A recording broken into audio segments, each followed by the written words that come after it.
하겠습니다. 열왕기하 2장 15절부터 18절에 있는 말씀입니다. 열왕기하 2장 15절부터 18절, 우리 다 같이 한 목소리로 읽도록 하겠습니다. 시작. 마림편 여리고에 있는 선지자의 제자들이 그를 보며 말하기를 엘리야의 성령이 하시는 역사가 엘리사 위에 머물렀다 하고 가서 그에게 나아가 땅에 엎드려 그에게 경배하고 그에게 이르되 당신의 종들에게 용감한 사람 50명 있으니 천하 가운데 그들이 가서 당신의 주인을 찾게 하소서. 염려하건대 여호와의 성령이 그를 들고 가다가 어느 산에나 어느 골짜기에 던졌을까 하나이다 하니라. 엘리사가 이르되 보내지 말라 하나 무리가 그를 부끄러우도록 강청하며 보내라 한지라. 그들이 50명을 보냈더니 사흘 동안 찾되 발견하지 못하고 엘리사가 여리고에 머무는 중에 무리가 그들에게 들어오니 엘리사가 그들에게 이르되 내가 가지 말라고 너에게 이르지 아니하였느라 하더라. 아멘. 자기 자신을 축복할 때 이렇게 축복하십시오. 나는 예수님 때문에 오벳에돔의 복을 받은 사람입니다. 고백하시길 바랍니다. 나는 예수님 때문에 오벳에돔의 복을 받은 사람입니다. 아멘. 자, 여러분, 우리가 신앙생활이 있어서 여러분들이 분명하고 확실한 확증을 해야 되는 것이 있는데, 그것이 무엇이냐면 하나님께 구하면 반드시 주신다는 거예요. 하나님께 구하면 하나님은 반드시 구하는데 조건이 없어요. 무엇이든지 너희가 원하는 대로 주님께 구하면 주신다라는 말씀을 여러분들이 믿고, 여러분들의 삶에 어려움과 힘든 일이 있을 때 여러분들 뭐 해야 돼요? 이 약속의 말씀을 믿고 구하여 그 문제를 해결해서 시험에 드는 자가 아니라 도리어 그것으로 인해서 하나님을 간증할 수 있는 여러분이 되시기를 주님의 이름으로 축원합니다. 주님의 이름으로 축원합니다. 주님은 분명히 우리에게 말씀하셨어요. 자, 우리 한번 성경을 보시면, 자, 요한복음 14장, 자, 요한복음 14장 13절에 보면 이렇게 얘기합니다. 13절 시작. 너희가 내 이름으로 무엇을 구하든지 내가 행하리니 이는 아버지로 하여금 아들로 말미암아 영광을 받으시게 하십니다. 내 이름으로 무엇인지 내게 구하면 내가 행하리라. 예수님이 직접 말씀하신 거예요. 예수님이 직접 말씀. 저는 다른 거 안 믿어요. 그러나 어떤 말을 믿느냐? 우리 예수님이 하신 말씀. 왜냐하면 하나님께서 그렇게 말씀하셨어요. 변화선상에서 우리 하나님께서 제자들에게 뭐라고 말씀하셨느냐? 너는 그의 말을 들으라. 그는 내 사랑하는 자다. 주님이 기뻐하시는 자다.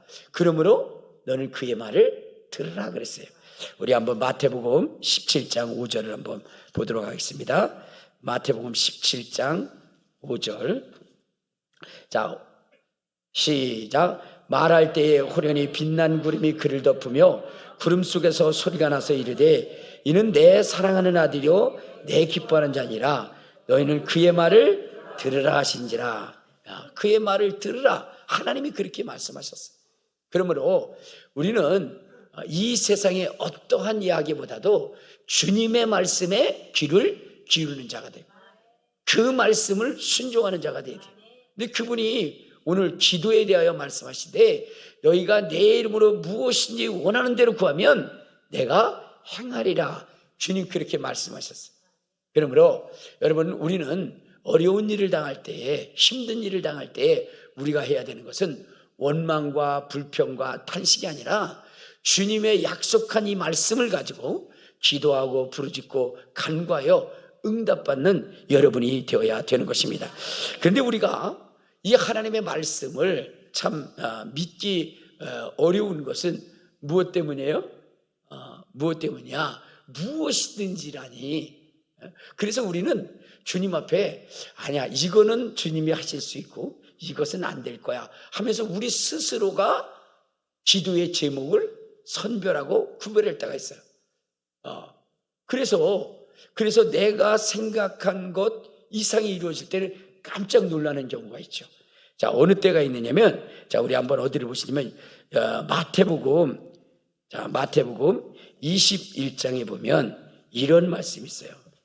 자, 21장 우리 18절부터 봅시다. 자, 시작. 이른 아침에 성으로 들어오실 때에 시장하신 자 길가에 한 무화과 나무를 보시고 그리로 가서 잎사귀밖에 아무것도 찾지 못하고 나무에게 이르시되 이제부터 영원토록 내가 열매를 맺지 못하리라 하시니 무화과 나무가 곧 마른지라. 그러니까 예수님께서 무화과 나무 앞에 서신 거예요. 무화과 나무 앞에 딱 서가지고 그래서 열매가 없는 것을 보시면서 무화과 나무가 저주를 받아 이제는 열매를 맺을 수 없게 될 것이다 라고 그렇게 말씀하셨더니 그 무화과 나무가 말라버린 거예요. 말라버린 거예요. 아마 여러분 이게 시점이 있어요. 이게 뭐냐면 마가복음을 한번 보시면 마가복음 11장을 보면 이렇게 되어 있는 거예요. 자, 마가복음 11장 우리 13절에 보면 12절 자, 시작. 이튿날 그들이 베다니에서 나왔을 때에 예수께서 시장하신지라 멀리서 잎사귀 있는 한 무화과 나무를 보시고 혹 그 나무에 무엇이 있을까요? 가서 보신즉 잎사귀에는 아무것도 없더라. 이에 무화과의 때가 아님이라. 예수께서 나무에게 말씀하여 이르시되 이제부터 영원토록 사람이 내게서 열매를 따먹지다 하시니 제자들이 들었다 그랬어요. 그러니까 어떻게 돼요? 이제 주님이 이 무화과 나무를 보시고 명령한 때가 있다는 거예요. 그 명령할 그때에 제자들은 무슨 어떻게 생각했을까요? 우리 주님 왜 저렇게 쓸데없는 말씀을 하실까? 저리다가 이루어지지 않으면 어떡할까? 아니 나무에게 그렇게 얘기한다고 그게 나무가 듣나? 하는 의구심이 그에게 있었을 거예요. 그런데 베드로가 깜짝 놀랐어요. 자, 우리 20절을 봐요. 자, 시작. 그들이 아침에 지나갈 때에 무화과 나무가 뿌리째 많은 것을 보시고 베드로가 생각이 나서 여짜오되 라삐어 보소서 저주하신 무화과 나무가 말랐나요? 그러니까 예수님이 하셨던 그 시점과 어떻게 해요? 지금 제자들이 발견한 그 시점이 차이가 있었다는 거예요. 그러니까 예수님이 그것을 할 때 곧 마태복음에는 말랐다라고 나오는데 이 마가복음에는 시점이 있었던 거예요. 시간이 지난 거예요. 그래서 그 처음 들을 때는 아니 주님이 무슨 말씀을 하시는 거야? 아니 무화과 나무에게 저주한다고 그게 말라? 이렇게 생각을 했을 거예요. 그런데 어떻게요? 아침에 보니까 무화과 나무가 뿌리째 말라버린 거예요. 그래서 너무 충격을 받아가지고 그래가지고 주님 앞에 물어본 겁니다. 22절 자 21절 시작. 베드로가 생각이 나서 여짜오되 라삐어 보소서 저주하신 무화과 나무가 말랐나이다. 예수께서 그들에게 대답하여 이르시되 하나님을 믿으라. 내가 진실로 너에게 이르노니 누구든지 이 산더러 들려 바다에 던지라 하며 그 말하는 것이 이루어질 줄을 믿고 마음에 의심하지 아니하면 그대로 되리라. 그러므로 내가 너에게 말하노니 무엇인지 기도하고 구하는 것은 받은 줄로 믿으라. 그리하면 너에게 그대로 되리라. 이렇게 얘기를 해요. 그러니까 이제 무화과 나무가 마른 것에 충격을 받았는데 그것에 대해서 해명해 달라고 얘기했는데 주님은 더 충격적인 말을 하는 거예요. 무화과 나무가 마른 것에 대해서 얘기하면서 아니 어찌 이런 일이 있을 수 있습니까? 라고 얘기했을 때 주님은 거기에 대해서 이유를 대답하지 아니하시고 더 큰 충격적인 얘기를 하는 거예요. 뭐라고 얘기해요? 야, 하나님 믿어. 그분을 믿으면 너희가 이 산들로 들리워서 바다에 던지우려 한다 할지라도 그렇게 될 거야 하면서 이 충격적인 말씀을 하시는 거예요. 이거 얼마나 황당하겠어요. 나무는 그렇다고 할 수 있어요. 그죠? 근데 산이 옮겨진다? 바다에 빠진다? 도저히 이해할 수가 없었죠. 근데 주님이 그렇게 될 수 있는 조건은 하나가 있는데 그것은 믿고 구하는 것이라는 거예요. 믿고 구하는 거예요. 주님은 우리에게 요구하시는 것이 하나가 있어요. 그것이 바로 믿음이라는 거예요. 믿음을 가지고 가는 거예요. 여러분 어떤 문제의 크고 작음에 주님 앞에 뭐냐면 역사를 이루지 않는 것이 아니라, 여러분 문제가 아무리 크다 할지라도 믿음을 가지면 그것이 이루어지는 것이고, 아무리 적다 하더라도 믿음을 가지고 하지 않으면 이룰 수가 없는 것이라. 그래서 우리 그리스도인들에게 중요한 것은 뭐예요? 믿음이라는 겁니다. 자, 우리 한번 야고보서 1장 5절을 한번 봐요. 야고보서 1장 5절에 보면 이러한 말씀이 있어요. 자, 시작. 너희 중에 누구든지 지혜가 부족하거든 모든 사람에게 후히 주시고 꾸짖지 아니하시는 하나님께 구하라. 그리하면 주시리라. 오직 믿음으로 구하고 조금도 의심하지 말라. 의심하는 자는 마치 바람에 밀려 요동하는 바닷물 같으니 이런 사람은 무엇인지 주께 얻기를 생각하지 마라. 그러니까 여러분, 무엇인지 부족하면 주님께 구하라는 거예요. 그러면 주신다는 거예요. 단 하나 뭐요?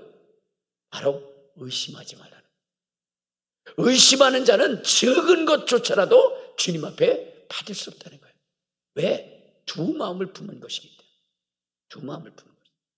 그러므로 오늘 우리가 신앙생활함에 있어서 우리가 가장 소중히 여겨야 되는 것이 믿음이고, 절대 주님 앞에 두 마음을 품어서는 안 되는 거예요. 의심해서는 안 되는 거예요. 믿고 구하는 것은 받은 줄로 믿으라. 그런 것처럼 여러분들이 기도하는 것은 반드시 응답되어진다는 것을 믿어야 되는 거예요. 여러분, 우리가 조금 논리적으로 떨어져도 괜찮아요. 지식이 좀 부족해도 괜찮아요.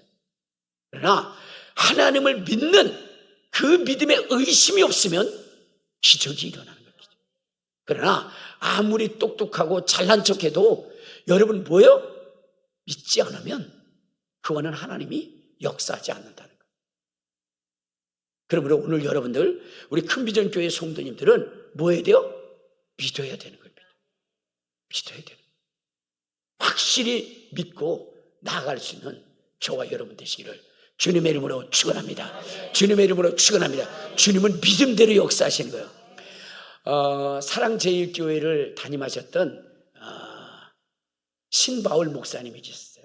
이 신바울 목사님이 세상에서 이제 사업을 하고 이러다가 이제 뒤늦게 주님을 만나서 주의 사역을 하려고 이렇게 나갔습니다. 근데 이분은 세상에 있던 사람이라 이 세상에서 무엇을 하려면 무엇이 필요한지를 아는 거예요. 세상에서 일을 하려면 가장 필요한 것이 뭐예요? 돈.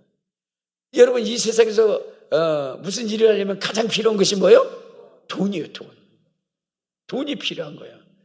그래서 이분이 하나님의 말씀을 믿고 무엇인지 원하는 대로 구하라 그러면 주실 것이라 했으니, 자기가 이제 뭐냐면 이제 목회를 하려면 돈이 필요하다는 것을 그걸 아는 거예요. 그래서 하나님 앞에 새벽에 나와서 새벽마다 기도했어요. 하나님, 내가 이제부터 주님의 사역을 하려고 하는데 돈이 필요합니다. 예배당도 구입을 해야 되고요. 그다음에 전도용품도 사야 되고요. 여러 가지 배울 일도 있고요. 돈이 필요합니다. 그런데 내가 목회를 하다 보면 돈을 벌 수가 없으니까 돈 많은 부자 장로님 딸을 내 아내로 주세요. 이렇게 기도를 했어요. 그리고 나서는 새벽마다 열심히 기도를 하는데 얼마 있다가 한 자매가 자기 옆자리에 앉아 있는 거예요. 그 자매가 매일같이 거기 와서 기도를 하는 거예요. 안 보이던 자매가. 그래가지고 너무너무 뭐냐면 가슴이 설렌 거죠. 그래서 기도를 하면서 주님, 저 자매가 내게 준 그런 나의 배필입니까? 그러면서 막 기도를 하면서 어느 날 확신이 든 거예요. 하나님이 저 자매를 나에게 줬구나. 그래서 프로포즈를 하려고 했는데 그때 무슨 일이 있었냐면 부흥회가 있었던 거예요. 그 교회에 갑자기 부흥회가 돼가지고 부흥회를 막 하는데 거기에 목사님이 뭐냐면 그 신바울 목사님 그분을 딱 보면서 예언을 해주는 거예요. 예언을 해주는데 하나님께서 당신을 주의 일꾼으로 사용하는데 하나님의 강력한 능력자로 사용하실 것입니다. 그리고 하나님이 모든 것을 다 준비하고 예비하셔서 크게 쓰임을 받을 것입니다 라고 이렇게 예언을 해주는 거예요. 그 얘기를 딱 듣는 게 기분이 좋겠어요, 안 좋겠어요? 너무 좋은 거예요. 그래가지고 이제 기도를 바꿨어요. 뭐라고 바꿨냐면, 하나님, 제가 목회하는 목회 사역 속에 주님이 모든 것을 다 공급해 주신다고 하시니 기도를 바꾸겠습니다. 부자 장로님 딸이 아니라 누구요? 정말로 심히도 가난하지만, 그렇지만 그래도 주님을 사랑하는 그러한 여인을 아내로 맞이하겠습니다. 이렇게 기도를 바꾼 거예요. 그리고 나서는 이제 뭐냐면 전도를 간 거예요. 그다가 병원 전도 속에서 한 여인, 그 병원에 입원해 있는 한 여인을 봤어. 근데 그분이 자기를 딱 바라보는데 그 눈빛이 강렬한 거예요. 자기를 너무너무 사랑하는 그런 눈빛인 거예요. 그래서 그 자매랑 얘기하다가 그다가 물어보니까 진짜 지지리도 가난한 집안의 딸이니까. 그래서 그와 결혼을 해서 주의 사역을 하게 됩니다. 5년 후에 어느 모임에서 그 자매를 만난 거예요. 이전에 기도할 때 옆에 있었던 자매. 그리고 나서는 뭐요? 가난하지만 신실한 자매를 만나게 할 때 그 자매가 없어졌잖아요. 5년 후에 만난 거예요. 그래서 그분한테 물어본 거예요. 같은 그런 그 사역을 하는 중에 물어봤더니 자기는 조용기 목사님의 수석 장로님, 그러니까 아주 최고로 부자인 그 장로님의 딸이라는 거예요. 그러니까 어떻게 됐어요? 자기가 그때 뭐냐면 소름이 돋았다는 거야. 하나님은 내가 기도한 대로 그렇게 들어주시는구나. 기도한 대로 들어주시는구나 하는 것을 그가 체험한 겁니다. 성경에 기록되지는 내가 믿음으로 구하고 의심치 아니하면 반드시 그렇게 이루리라. 여러분, 주님의 말씀을 믿고 의지하여 나가면 그 사람의 조건이 중요한 게 아니에요. 근데 우리는 무슨 일을 함에 있어서 거기에 맞는 조건이 필요하다라고 이렇게 생각해요. 조건은 오직 믿음이에요. 제가 그 서현철 배우라는 사람이 있어요. 그 사람의 그 유튜브를 잠깐 봤는데 참 재밌더라고요. 왜냐면 그 아내가 정재은이라고 하는 배우인데, 사실 서현철이라는 사람은 결혼을 안 하려고 그랬대요. 근데 40이 넘어서 이 정재은이라고 하는 이분을 만났어요. 그래가지고 만났는데 이분이 아주 막 도도한 척하고 그러는데 실제는 뭐냐면 아주 웃기는 여자라는 거예요. 어떠냐? 예를 들어서 이제 그 정재은 아내를 태우고 이렇게 원주를 간다는 거예요. 원주를 가니까 오랜만에 남편이 자기를 뒤로 가니까 너무너무 뭐냐면 신바람이 난 거예요. 그러면서 막 얘기를 하는 거예요. 자기가 너무 고맙다. 그런데 나는 태어나서 한 번도 원주에 간 적이 없어. 그 얘기를 딱 들으니까 어떻게 돼요? 남편으로서 아내를 기쁘게 해주는 그 마음이 드니까 마음이 흐뭇한 거예요. 근데 그 다음 얘기 때문에 아주 막 그냥 박살이 났는데 뭐라고 그러냐면 나는 태어나서 원주에 한 번도 가본 적이 없어. 딱 원주에 가더니 그런데 원주가 많이 변했다. 아니 그런데 원주가 많이 변했다. 아니 한 번도 가본 적이 없다며. 한 번도 가본 적이 없는데 어떻게 원주가 변한 걸 알아요? 그러니까 그렇게 많이 뭐냐면 앞뒤가 안 맞는다 할지라도 어떻게 하세요? 두 분은 행복하게 살고 또 많은 사람들에게 웃음을 주면서 부족함이 없이 살아가는 것을 보았어요. 여러분, 똑똑한 게 행복을 가져오는 것이 아닌 것처럼 여러분 정말로 이 세상의 이치들을 바삭하게 알아서 그래서 뭐요? 그 계획대로 그렇게 움직이는 그러한 사람을 하나님이 원하시는 것이 아니라 조금은 부족해도 무리로 오라 할 때에 이것저것 따지지 않고 주님의 말씀대로 오는 그러한 사람들을 하나님이 택하셔서 사용하신다는 거예요. 그러므로 우리 큰비전교회 모든 성도님들은 세상에 똑똑한 사람이 아니라 어디요? 세상 일에는 미련해 볼지라도 하나님의 말씀에는 절대적으로 그 말씀을 신뢰하여 나아갈 수 있는 저와 여러분이 되었으면 좋겠습니다. 하나님을 제대로 믿으시고 그분을 절대적으로 신뢰하시기를 바랍니다. 우리는요, 주님으로부터 사명을 받은 사람, 주님으로부터 사명을 받을 사람이에요. 근데 그 사명이 무엇이면 만민에게 복음을 전파하라는 거예요. 만민에게 복음을 전파하라. 성경에 보면 너는 온 천하 다니며 만민에게 복음을 전파하라. 믿고 세례를 받는 사람은 구원을 받을 것이다. 우리가 복음을 전하여 많은 영혼들을 구원하고자 할 때에 그때 하나님이 뭐예요? 영광을 받으신다는, 하나님이 영광을 받으신다는. 그러므로 우리가 예수를 믿음에 있어서 우리에게 사명이 있다는 것을 여러분들이 잊지 말아야 돼요. 많은 영혼들을 주께로 인도해야 할 그 사명이 우리에게 있다는 것을 여러분 아시고 이 사명에 목숨을 걸 수 있는 사람들이 되니 말이에요. 그런데 여러분 이것이 쉬운 일만은 아니에요. 왜냐하면 지금 예수를 믿지 않는 사람들을 사로잡고 있는 것이 뭐냐? 마귀 사단이기 때문에 이 마귀 사단은 우리의 지혜를 훨씬 뛰어넘니다.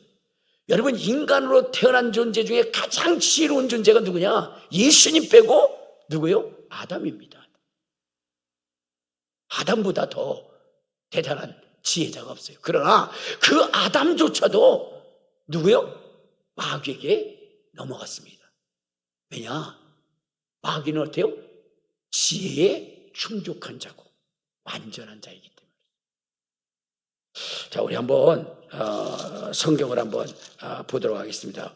어디를 보시냐면 자, 이사야서 14장.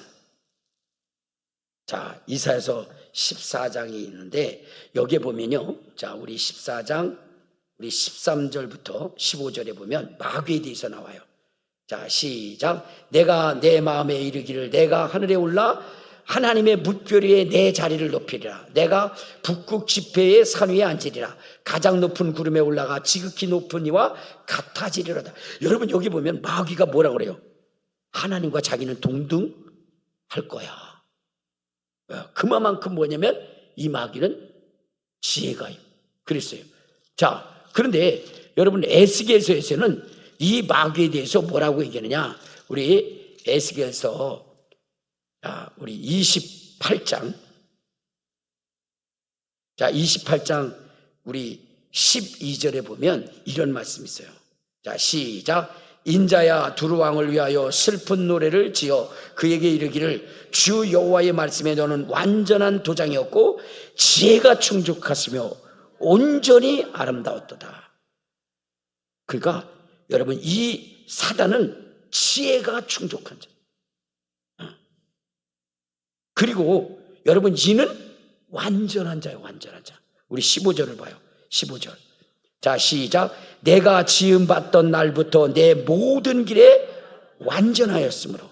모든 길에 완전한 존재가 누구냐면 마귀요. 그런데 그 마귀 아래 있는 하나님의 사람들을 이끌어서 구원받게 한다는 것은 지혜가 뭐요? 부족한 우리. 아까 정재은 씨처럼 앞뒤가 안 맞는 우리 같은 사람들이 바로 어떻게 돼요? 그들을 구원한다는 것은 있을 수 없는 거죠. 그래서 하나님은 이러한 사역을 위해서 무엇을 보냐? 이 마귀를 능히 이길 수 있는 성령을 보내주신 거죠. 그래서 우리가 주님의 사역을 할 때에 어떻게 돼요? 성령으로 말미암아 살아요. 그럴 때에 3,000명, 5,000명씩 하루에도 돌아오는 이런 기적적인 역사가 이루어진다는 사실을 여러분들은 아셔야 돼요. 그러므로 우리가 어떻게 되죠? 주의 일을 행함에 있어서 우리는 무엇으로 충만해야 되느냐? 성령으로 충만해야 돼요. 내 지혜와 내 지식이 아니라 하나님의 지혜와 하나님의 지식이, 하나님의 깊은 것이라도 능히 통달하시는 그 성령으로 말미암아 우리에게 준 이 사명을 감당하고자 해야 되는 거예요. 여러분, 한때 바울도 자기의 지혜와 지식으로 하나님의 사역을 하려 할 때 대실패를 이루죠. 그러므로 그가 이후에 뭐라고 얘기합니까? 이제 이후로부터는 내 지혜와 지식이 아니라 하나님의 지혜와 성령의 능력으로 하나님의 복음을 전하겠다라고 이렇게 이야기했던 것입니다. 그리고 우리가 믿음 생활에 있어서 우리가 가장 중요시 여겨야 되는 것이 뭐예요? 성령의 성령. 저는요, 목회사역하면서 참 이해 안 되는 게 그게 있었어요. 그 이해 안 되는 것이 무엇이냐면 그런 거예요. 하나님은 전능하시잖아요. 부족함이 없다 그랬잖아요. 모든 것이 다 주님 거라 그랬잖아요. 그런데 지금 대한민국의 교회 중에 80%가 미자립 교회. 미자립 교회. 목사님들이 뭐를 해요? 목수 일을 하고, 그 다음에 뭐냐면 대리운전을 하고, 그 다음에 투잡을 하고, 그래요, 목사님들. 여러분, 하나님 전능하신 하나님이신데, 그리고 주님의 일을 위해서 나섰는데 왜 이런 일들이 벌어질까? 왜 이런 일이 벌어질까? 성경은 분명히 우리에게 말씀하시기를 뭐라고 말씀하셨죠? 자, 밭 가는 자의 소에 멍에를 씌우지 말라, 이렇게 이야기를 했어요. 망을 씌우지 말라 그랬죠. 그 이유가 뭐냐면 그것은 뭐냐면 소를 위한 것이 아니라 무엇을 위한 것이다? 바로 주님의 일을, 사역을 하는 자들에게 대한 것이라고 이렇게 말씀을 하고 있는 거예요. 그러니까 무슨 얘기예요? 주님의 일을 하는 자들에게는 먹을 것과 입을 것을 주님이 주신다는 거예요. 주신다는 거예요. 그런데 주님의 일을 한다라고 하는 많은 목회자들이 어떻게 돼요? 예배당에서 나는 그러한 것을 하는 것이 아니라 자기 스스로 일을 해서, 그래가지고 어떻게 돼요? 그런 것들을 생활을 책임지고 있다. 이게 왜 이럴까? 왜 이럴까? 여러분 생각해 보셔야 돼요. 왜 그런 걸까요? 이건 뭐냐면 여러분, 하나님을 제대로 믿지 못하기 때문에. 그러니까 주의 사역을 위해서 나가면 하나님이 먹을 것과 입을 것을 준다라고 하는 그 믿음을 갖지 못하기 때문에. 그러니까 목사님들이 그냥 얘기했거든요. 뭐냐면 그런 거예요. 목회 사역을 나감에 있어서 돈이 필요하고, 그 다음에 성도가 필요하고, 필요한 것들을 다 자기가 계산을 해요. 그리고 나서는 내가 나갔을 때에 그랬을 때 어떻게 돼요? 자기가 살기 위한 방책을 세우는 거예요. 아까 그 신바울 목사님처럼 어떻게 돼요? 목회를 하려면 뭐가 필요해요? 돈이 필요해요. 돈이 필요하니까 돈 많은 장로 딸이 필요했던 거예요. 이렇게 다 계산을 하는 거예요. 그래서 목사님들이 이제 목회를 할 때, 개척을 할 때 가장 선호하는 그런 사모님은 어떤 사모님이냐? 초등학교 선생님. 초등학교 선생님. 이게 가장 선호를. 왜? 여러분, 그쵸. 공무원이죠. 그 다음에 또 뭐예요? 주일날 다 쉬지요. 그러니까 개척해서 뭐냐면 어떻게 해요? 그 세를 낼 수 있는 그 모든 조건을 완벽하게 갖추고 있는 저기가 초등학교 선생님. 뭐 중고등 학교 선생님처럼 뭐 좋은 대학, 좋은 학교 보낼 뭐 그런 거 그런 걱정 없잖아요. 초등학교 선생님은 여러분 안녕하세요. 오늘도 행복한 하루예요. 할렐루야. 할렐루야는 거기서 안 하는구나. 어쨌든 간에 그렇게 하기만 하면 되는 거잖아요. 뭐 얘가 무슨 서울대학 가야 된다 뭐 그런 걱정 없어요. 그냥 있는 대로 하고. 그리고 뭐 밤늦게 애들을 그렇게 책임져서 과외시키지도 않고. 그러니까 좋은 거죠. 이처럼 자기네들이 개척을 하러 나갈 때 뭐요? 자기네들의 생활 그런 걸 다 스스로 다 책임지려고 해요. 그러니까 하나님이 도울 일이 있을까요? 없을까요?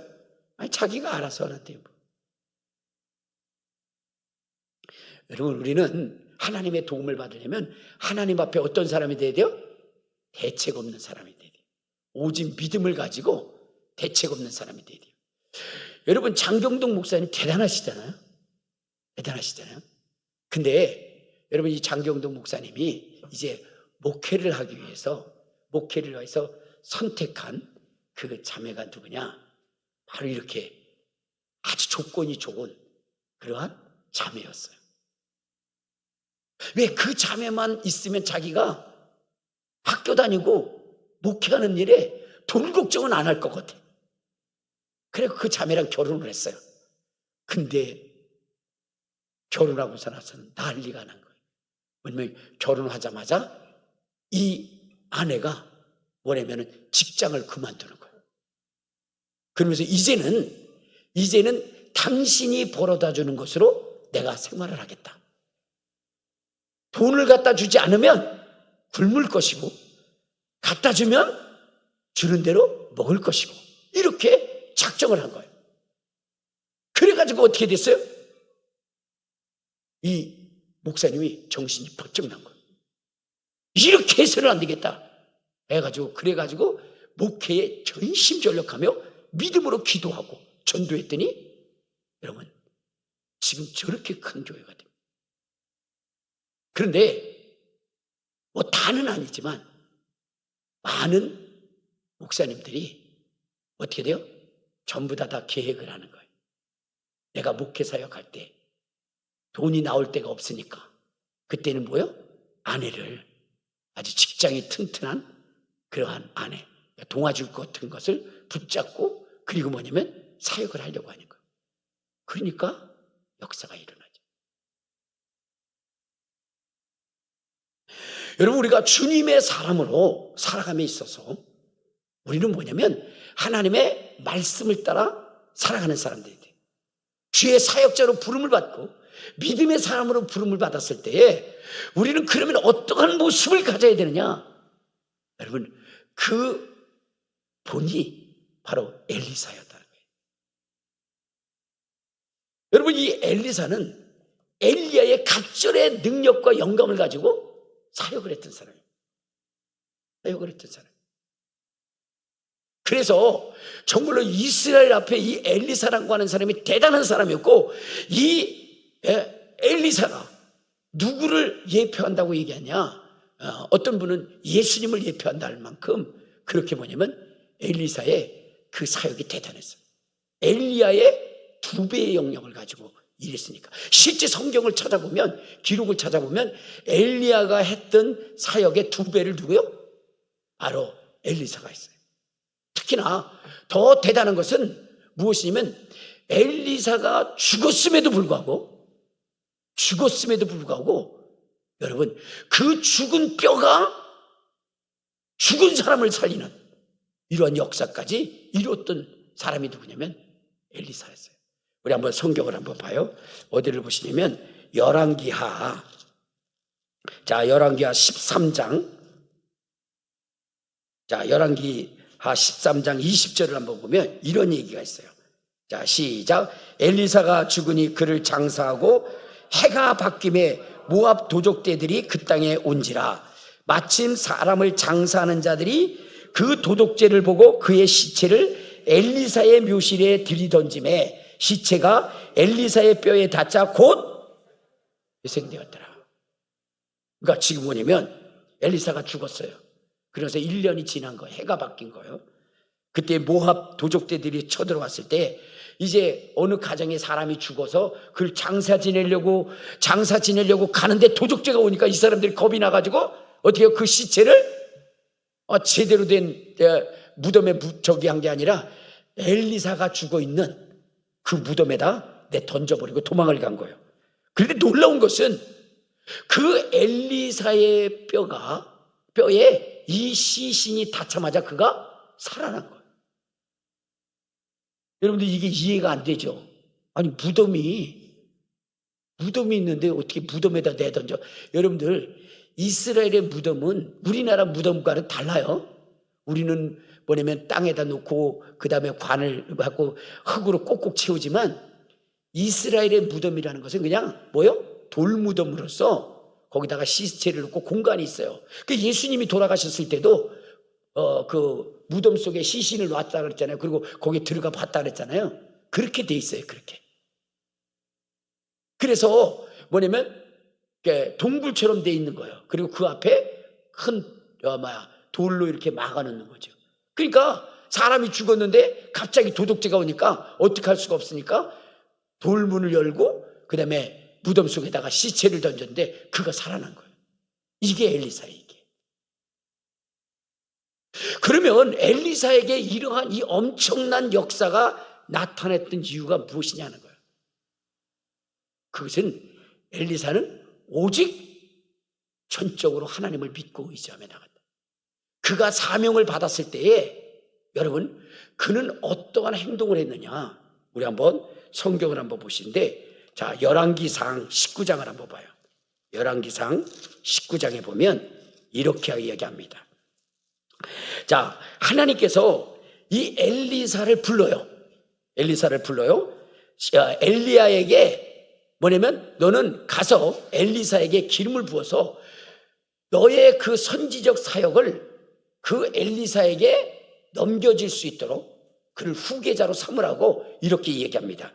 자 우리 16절 자 시작. 너는 또 님시의 아들 예후에게 기름을 부어 이스라엘의 왕이 되게 하고 또 아베 무훌라의 사바스의 아들 엘리사에게 기름을 부어 너를 대신하여 선지자가 되게 하라. 이렇게 하나님께서 그에게 명령을 했어요.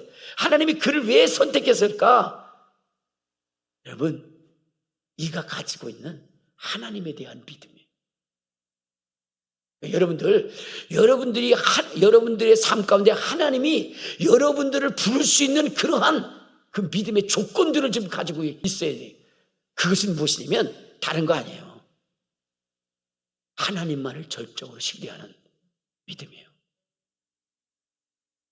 여러분 세상의 논리와 이치, 상황 이것이 아니라 하나님이 무슨 말씀을 하든지 그것은 옳은 말씀이고 그것은 반드시 이루어지는 말씀이고 나는 그 말씀에 목숨을 건다라고 하는 이러한 하나님의 말씀에 대한 믿음을 갖는 사람, 하나님은 이러한 자들을 부르신다. 그리고 심지가 견고한 자, 이런 자를 주님은 기뻐하신다는 거예요. 우리 한번 이사야서 26장 3절을 보면 하나님이 어떤 자들을 신뢰하느냐. 26장 3절 시작. 주께서 심지가 견고한 자를 평강하고 평강하도록 지킨다. 이는 그가 주를 신뢰함이라. 그러니까 하나님이 찾으시는 자는 어때요? 심지가 견고한 자, 요동하지 않는다.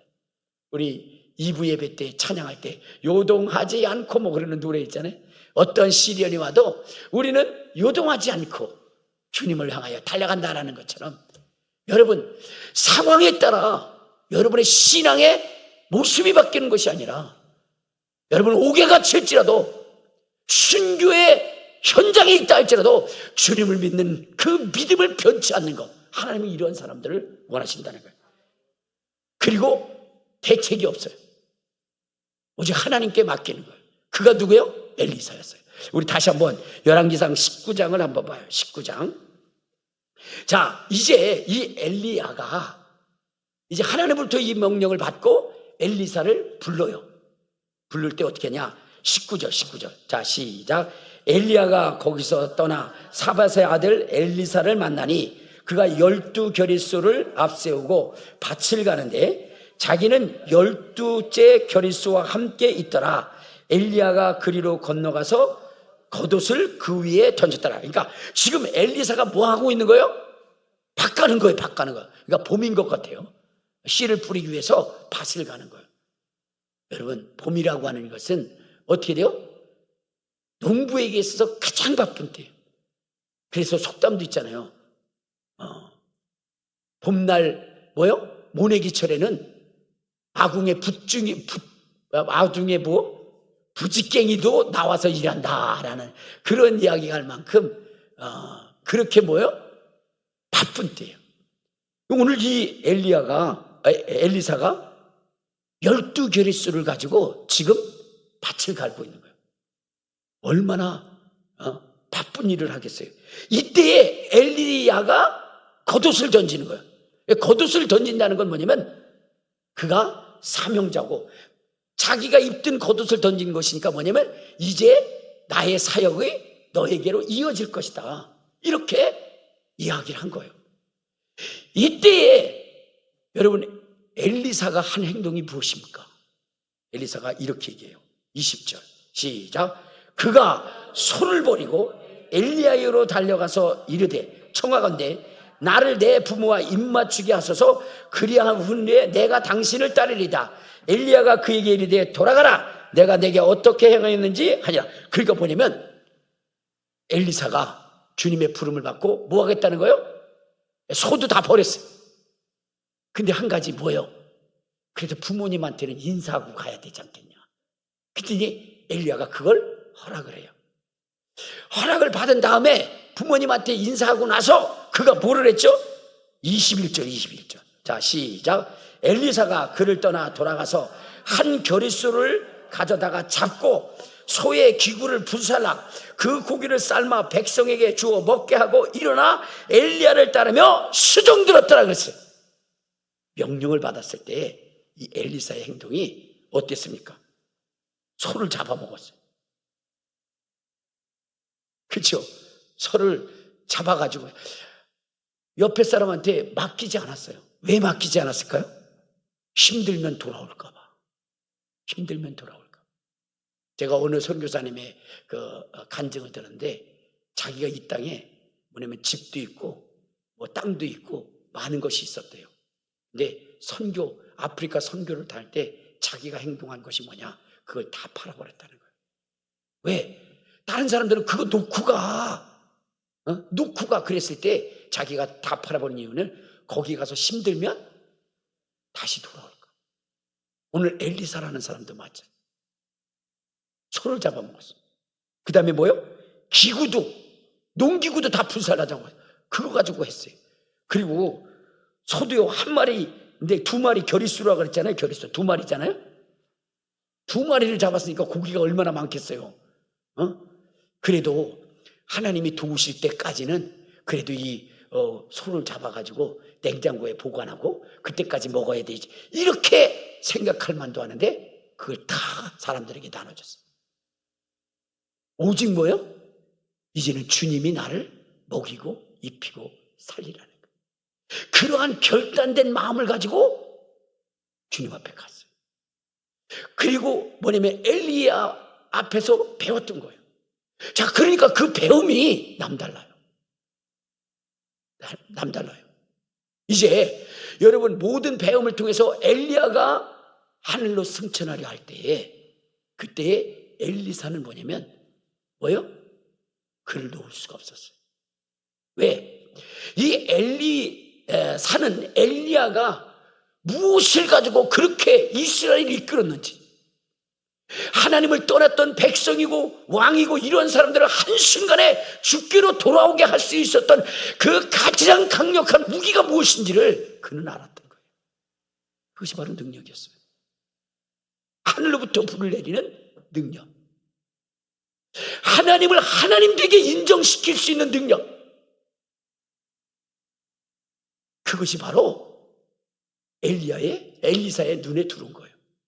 그래서 그 사역을 이어받음에 있어서 그 사역만 이어받은 것이 아니라 그 능력도 이어받아야 된다는 것을 알았던 거예요. 근데 똑같아서는 안 되는 거예요. 갑절의 영감을 가지고. 여러분, 오늘 우리에게도 복음 전해야 되는 사명이 있습니다. 그런데 여러분, 이전에 있었던 사람들과 같은 그러한 역사가 아니라 갑절의 영감을 가지고 하나님의 사역을 감당할 수 있는 사람입니다. 왜냐하면 성경에 보면 예수님 앞에 수많은 사람들이 모였던 것이 뭐예요? 병이 고쳐지고 귀신이 떠나가고 문제가 해결되므로 수없는 사람들이 모여들었다 했어요. 우리 마태복음 4장, 자, 마태복음 4장 25절에 보면 이렇게 얘기합니다. 25절. 자, 시작. 갈릴리와 데가볼리와 예루살렘과 유대와 요단강 건너편에서 수많은 무리들이 따랐다. 왜 수많은 무리들이 예수님을 따랐을까요? 그 위에 뭐죠? 온 수려에 소문이 퍼졌는데 예수님 앞에 가면 모든 병이 고쳐진다는 거예요. 자, 23절에 보면 예수님의 사명에 대해서 나와요. 예수님이 뭐 하는 거죠? 가르치고 천국 복음을 전파하는 거예요. 그런데 그렇게 하려면 뭐 해야 되죠? 귀신 쫓고 병 고치고 그래야 되는 거예요. 그래야 사람들이 소문을 듣고 오는 거예요.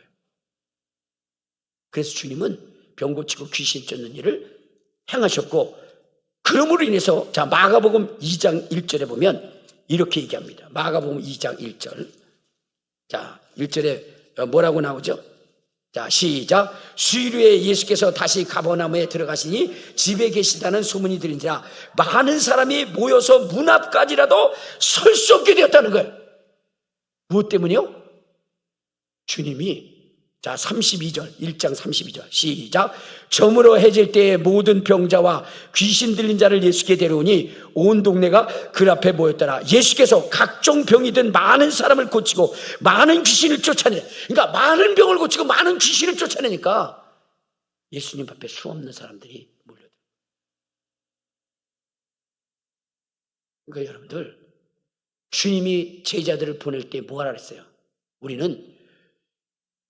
여러분, 우리에게는 사명이 있어요. 자, 우리 어디를 보시냐면요. 자, 누가복음 24장에 보면 우리의 사명이 뭐냐? 24장 46절을 봐요. 자, 시작. 또 이르시되 이같이 그리스도가 고난을 받고 제3일에 죽은 자 가운데서 살아날 것과 또 그의 이름으로 죄사함을 받게 하는 회개가 예루살렘으로 시작하여 모든 족속에게 전파될 것이 기록되으니 너희는 이 일의 증인이라. 그러니까 예수 그리스도께서 십자가에 못 박혀 죽으시고, 그리고 그 피로 죄사함을 얻고 우리가 영생을 얻는 이 복음이 온 세계에 전파되는데 이 일에 너희들이 증인이 되어야 된다. 그런데 이 일을 하려면 우리의 힘과 능과 지혜로는 안 된다는 거예요. 먼저 뭐 해야 되는 거예요? 자, 49절 시작. 볼지어다 내가 아버지께서 약속하신 것을 너희에게 보내리니 너희는 위로부터 능력을 입혀질 때까지 이 성에 머물라. 그 사역을 감당하려면 누가 필요해요? 성령의 능력이 필요해요. 그래서 떠나지 말라는 거예요. 그래서 그들은 어떻게 됐죠? 자, 우리 한번 사도행전 1장 14절에 보면 4절을 한번 봐요. 그것이 무엇인지, 아까 위로부터 능력을 입힐 때까지 이 성에 떠나지 말라 했던 그 능력이 누구인지를 4절에 명확히 얘기하는 거예요. 자, 시작. 사도와 함께 모이사 그들에게 분부하여 이르시되 예루살렘을 떠나지 말고 내게서 들은 바 아버지께서 약속하신 것을 기다려라. 요한은 물로 세례를 베푸으나 너는 몇 날이 못되어 성령으로 세례를 받아. 그 존재가 누구예요? 성령이었다는 거예요. 성령. 그러면서 결론적으로 8절에 이렇게 얘기해요. 자, 시작. 오직 성령이 너에게 임하시면 너희가 권능을 받고 예루살렘과 온 유다와 사마리아와 땅끝까지 이르러 내 증인이 되리라. 누가복음 24장 49절에는 능력이라고만 얘기했는데 증인이 될 때 능력이 입어야 된다는데 여기는 그것이 성령이다 이렇게 얘기하면서 증인된다 아주 명확하게 얘기했어요. 그래서 그들은 어떻게 됐어요? 이 성령의 능력을 받기 위해서 전심으로 기도했어요. 14절 시작. 여자들과 예수의 어머니 마리아와 예수의 아우들과 더불어 마음을 같이하여 오로지 기도에게 힘썼더라. 그랬더니 2장 1절부터 성령이 위로부터 내려왔다는 거예요. 성령. 그리고 그들은 주의 제자가 되었고 그 능력을 받으니까 자 2장 41절 2장 41절 자 시작. 그 말을 받은 사람은 세례를 받으며 이날의 신도의 수가 3천인 거예요. 그리고 3장에 안질뱅이를 일으키고 그리고 나서 4장의 4절에 가보니까 어떻게 됐어요? 4장 4절 자 시작. 말씀을 들은 사람 중에 믿는 자가 많으니 남자의 수가 5천이로다. 성령으로 말미암아 나타나는 표적과 기사와 능력이 나타나면 수많은 사람들이 죽기로 온다는 거예요. 그래서 자 사도행전 5장 12절 그리고 14절에 보면 자 시작. 사도들의 손을 통하여 민간의 표적과 기사가 많이 일어나며 믿는 사람이 다 마음을 같이하여 솔로몬의 행각에 묻고 14절 시작. 믿고 주께로 나오는 자가 더 많으니 남녀의 큰 무리더라. 여러분 엘리야 시대에 엘리사가 엘리야의 갑절의 영감을 통해서 수많은 사람들을 주께로 인도했어요. 지금 이 시대에 우리도 그 사역이 우리에게 주어지는 거예요. 근데요 그때는 그래도 엘리야가 그래도 어떻게 돼요? 그래도 약간 봐주는 것이 있었어. 그게 뭐였죠? 너 지금 나 따르라. 그랬더니 엘리사가 뭐랬어요? 부모님 좀 만나고 이별하고 올게요. 그랬더니 엘리야가 그래 그거 봐줄게 그랬어요. 근데 주님은 뭐라 그러죠? 자 우리 한번 주님은 보세요. 어떻게 하냐면 자 그래요. 여러분 다 아시죠? 주님께서 뭐라 그랬냐면 내 죽은 아비를 지금 장사 지내고 따르게 하옵소서 그럴 때 주님이 뭐라 그랬어요? 저희 죽은 자들을 장사하게 하고 너는 나를 따르라 했어요. 자 누가복음 9장을 한번 봐요. 9장 59절 자 시작. 또 다른 사람에게 나를 따르라. 누가복음 9장 59절 자 시작. 또 다른 사람에게 나를 따르라 하시니 그가 이르되 나로 먼저 가서 내 아버지를 장사하게 허락하옵소서. 이르되 죽은 자들로 자기의 죽은 자들을 장사하게 하고 너는 가서 하나님의 나라를 전파하라 하시고 또 다른 사람이 이르되 주여 내가 주를 따르겠나마는 나로 먼저 내 가족을 작별하게 하옵소서. 예수께서 이르되 손에 쟁기를 잡고 뒤를 돌아보는 자는 하나님의 나라에 합당치 않다. 여러분 주님은 더 단호하셨어요. 그러면 이 시대에 이러한 누구나 불만을 갖고 불평을 아니 부모님도 장사 지내지 말라는 거야. 아니 지금 일하던 거 내베끼워주고 주님 따르라는 거야 라고 이러한 불만을 가질 수 있는 이것에 불만을 갖지 않고 주님의 명령에 순종할 수 있도록 하는 것이 뭐냐? 능력이 능력이 있으면요 불평할 수가 없어요. 저도요 뭔지 아세요? 제가 능력이 없었을 때는 어떻게 돼요? 어떤 때 밤 11시 12시 전화가 와요. 그러면 안 받아.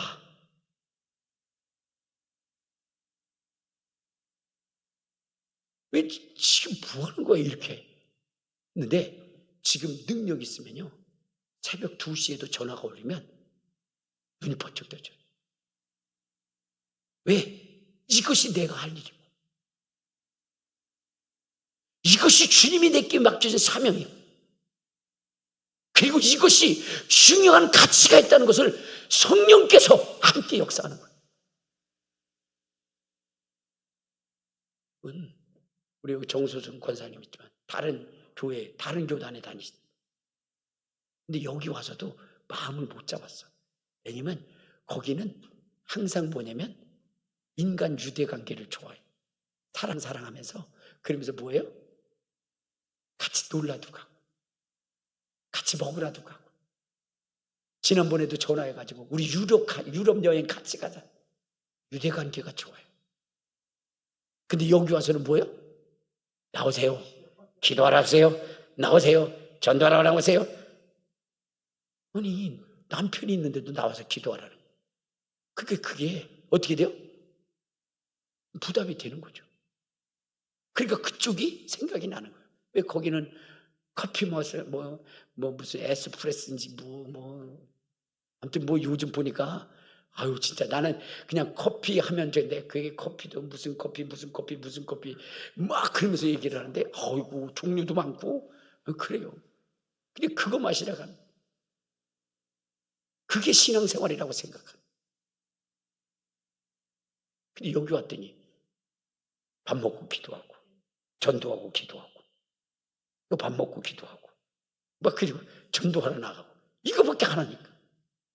그러니까 좀 부담도 됐겠죠. 거기가 그리웠겠죠. 그런데 이게 이전에 했던 그것이 정말로 잘못되고 지금 여기서 하는 것이 정말로 성도들에게 유익이라고 생명이 된다는 것을 알게 된 게 뭐냐? 병들을 치료받아요. 머리가 바늘로 찌르는 듯이 그렇게 고통스러웠다. 목사님. 그리고 허리가 너무 아파가지고 일어나지도 못해요. 그리고 이명이 생기는데 아이고 우리 여러분들 혹시라도 애들이 지금은 하지 않죠. 초등학교 때 우리 곤충 채집하라 그랬잖아. 근데 혹시라도 곤충 채집하기를 원하시는 분 가도 못 잡으면 어때요? 정소순 권사님한테 가면 돼요. 왜냐면 그 귀에서 매미도 울고 여치도 울고 귀뚜라미도 울고 모든 그런 그 곤충들이 우는데 가끔가다 여기 와서 기도할 때요 이러고 계셔요. 너무 그게 불편하고 힘들고 고통스럽고 견디기 어려워서. 근데 여러분 그게 다 치료가 돼요. 허리 치료할 때는 그렇다는 거예요. 목사님 허리 그 기도를 합시다 때 아니 그게 기도한다고 되냐? 이미 뼈가 잘못 박혔고 그랬는데 이 기도받고 그게 싹 괜찮아지니까 목사님 이게 어떻게 된 거야? 이게 어떻게 된 거야? 너무 그들이 더 열심히 하는 거예요. 그래가지고 지난번에 그 언니 상당했을 때 거기 가가지고 정말로 그분들이 너무나 불쌍하고 안타깝고 그런 것들을 아주 심령 속에 구구절절 너무 안타깝고 그래갖고 저기 베트남에 있는 사람들한테 나를 끌고 가가지고 거기서 기도하게 하고 하나님 만나야 된다는 거. 하나님 제대로 만나야 된다는 거. 제대로 만나야 돼.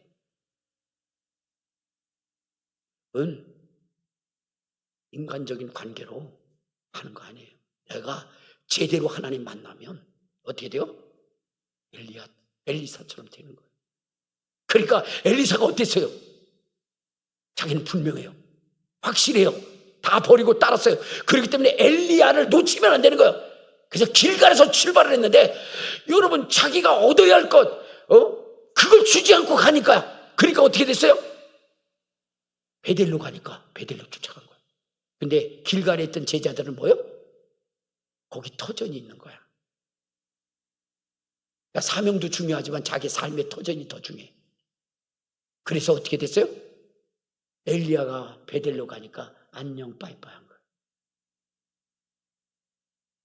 그래서 베델에 갔어요. 베델에 있을 때 또 그 베델에 있던 사람은 막 환영했죠. 엘리야가 왔다고. 그 다음에 다시 어디로 갔어요? 여리고로 갈 때 그들도 자기 삶의 터전을 떠나지 않았어요. 그리고 안녕 빠이빠이 했어요. 그러나 누구는 쫓아갔어요? 엘리사는 쫓아갔어요. 요단으로 갔습니다. 그때에 여리고에 있던 사람도 또 안녕 빠이빠이 했어요. 그런데 문제는 그 요단에서 놀라운 것을 그 여리고에 있던 사람들이 요단에서 이루어지는 일을 보게 됩니다. 그것이 뭐죠? 자, 우리 다시 한번 봐요. 어디를 보시냐면, 자, 열왕기하 2장 14절에 보면, 자, 열왕기하 2장 우리 14절 시작. 엘리야의 몸에서 떨어진 그의 겉옷을 가지고 몸을 치매 이르되 엘리야의 하나님 여호와는 어디 계시나이까 하고 물을 치매 물이 이리저리 갈라지는 것을 본 거예요. 그리고 자 15절 시작. 맞은편 여리고에 있는 선지자들의 제자들이 그를 보며 말하기를 엘리야의 성령의 역사가 지금 엘리사에게 임했구나. 같이 공부했는데 그들은 뭐요? 보기만 한 거예요. 엘리사는 능력을 체험한 거예요. 여러분 남이 능력받고 능력 있게 일하는 것을 보는 사람만 되지 마시고 주의 말씀의 뜻대로 순종하여 여러분들이 그 주인공이 되셔야 되는 거예요. 주인공. 그러면 이 정도 되면 이거 깨달아야 되잖아요. 그렇잖아요. 그런데 여전히 여리고에 있는 신학생들은 뭐라고 했냐? 혹시 성령이 엘리야 들고 가다가 내팽개치진 않았을까요? 그 시체 찾아서 나갑시다. 자기의 생각 이루를 절대 버리지 않아요.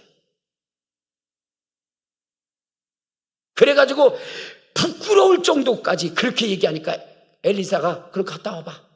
3일 동안 찾았는데 못 찾았어요.